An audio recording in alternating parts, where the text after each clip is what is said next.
dan, dragi gledalci Kruševca i naše televizije Kruševac Veljko. U prilici ste za jutarnjim programom sa mnom, kao i uvek. Ja određujem programe i eto, imamo priliku da se nađemo jednom zajedno.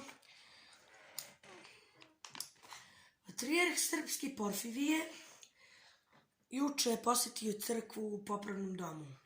Novu crkvu u Popravnom domu,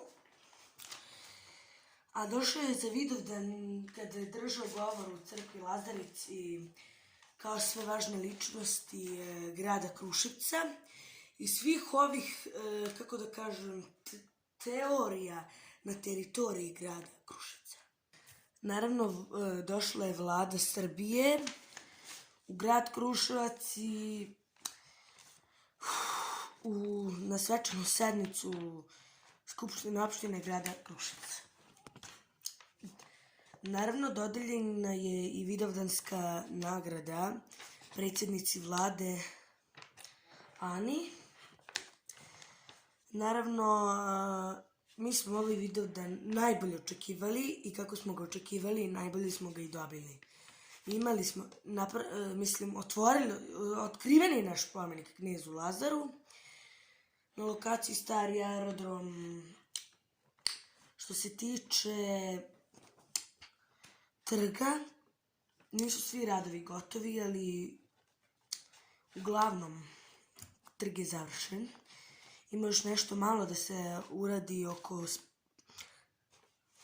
suda i oko zgrade Kocke, ali to će brzo da se uradi, verujemo. I sve u jutarnjem programu vi gledate televiziju Kruševac, kao i uvek. A sada